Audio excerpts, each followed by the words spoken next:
Hi hello అండి, simple వంటలకు స్వాగతం. ఈరోజు మనం ఎంతో ఈజీగా ఎగ్ మసాలా కర్రీని ఎలా తయారు చేసుకోవాలో నేర్చుకుందాం.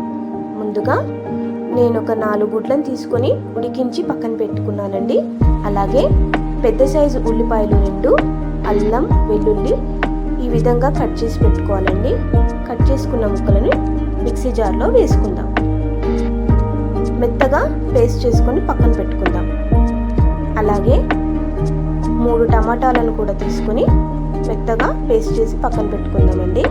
అలాగే జీడిపప్పు, చెక్క, యాలుకలు, లవంగ, సాజీర కూడా తీసుకొని మిక్సీ జార్లో వేసుకొని మెత్తగా పేస్ట్ చేసుకుందామండి ఈ విధంగా. అలాగే స్టవ్ వెలిగించుకొని గిన్నె పెట్టుకొని కొద్దిగా ఆయిల్ వేసుకుందాం. ఆయిల్ హీట్ అయిన తర్వాత ఉల్లిపాయ పేస్ట్ని వేసుకొని పచ్చివాసన పోయేంత వరకు వేయించుకుందాం. అలాగే 4 పచ్చిమిరపకాయ ముక్కలు వేసుకొని కలుపుకుందాం. మంటని మీడియం ఫ్లేమ్లో పెట్టుకొని వండుకోవాలండి. అలాగే కొద్దిగా కరివేపాకు వేసుకొని కలుపుకుందాం. ఇప్పుడు కొద్దిగా పసుపు వేసుకొని కలుపుకుందాం.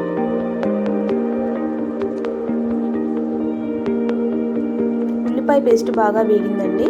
ఇప్పుడు టమాటా పేస్ట్ని కూడా వేసుకొని కలుపుకుందాం.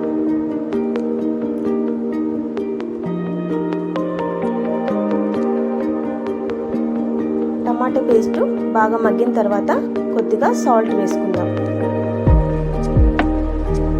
అలాగే 1 స్పూన్ కారం వేసుకుందాం. వేసుకొని బాగా కలుపుకొని మరో 2 నిమిషాలు ఉడకనిద్దాం.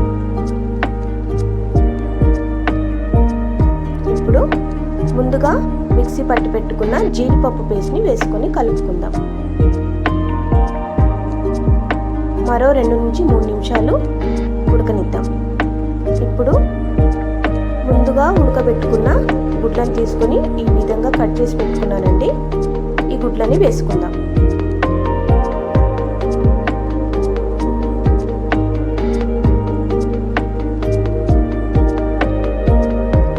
అలాగే కొద్దిగా కొత్తిమీర కూడా వేసుకొని ఆయిల్ పైకి వచ్చేంత వరకు ఉడకనిద్దాం. చూసారుగా, ఆయిల్ పైకి వచ్చే వరకు మెల్లిగా ఉడకనివ్వాలండి. అంతేనండి, ఎంతో ఈజీగా ఎగ్ మసాలా కర్రీ రెడీ అయిందండి. ఇది రోటీలోకి కానీ రైస్లోకి కానీ చాలా బాగుంటుంది. ఈ వీడియో కనుక మీకు నచ్చినట్టయితే ప్లీజ్ లైక్ చేయండి, షేర్ చేయండి, సబ్స్క్రైబ్ చేసుకోండి ప్లీజ్.